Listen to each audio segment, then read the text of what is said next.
Bonjour à vous, bienvenue si vous nous rejoignez sur France 24. On commence ce journal à Goris en Arménie, terre d'accueil pour les réfugiés du Haut-Karabakh. Ils sont déjà près de 100 000 à avoir pris la fuite par crainte de représailles de l'Azerbaïdjan après son offensive dans l'enclave séparatiste.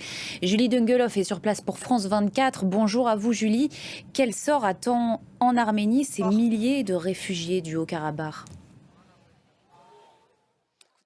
Julie Dungelov en direct de Goris en Arménie avec Mohamed Farhat et Catherine Norris-Trent. Merci beaucoup à vous. Et sur la frontière, justement, les violences se poursuivent.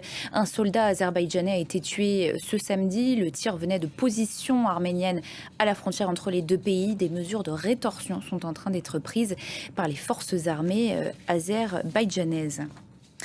Autre grand titre de ce samedi, les législatives en Slovaquie. Avec cette question, le pays soutiendra-t-il encore l'Ukraine? Deux partis totalement opposés sur ce point sont au coude à coude sur cette question. Le scrutin s'annonce donc très serré entre le pro-russe Fico et les libéraux pro-occidentaux. État des lieux avec Anna Pereira.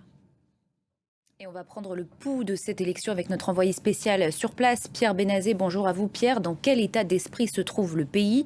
Comment se passe le vote?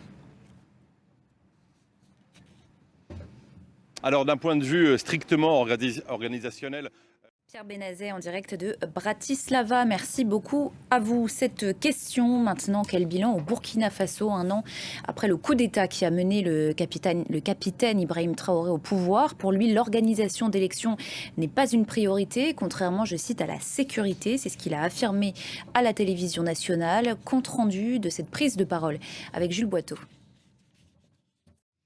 Aux États-Unis, c'est un mystère qui plane sur le monde du rap depuis près de 30 ans, celui du meurtre de la légende Tupac Shakur.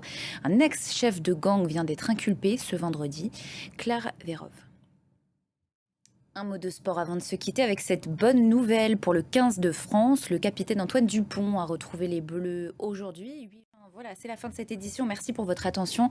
L'information continue sur France 24 et sur notre site internet www.france24.com en français, en anglais, en arabe et en espagnol.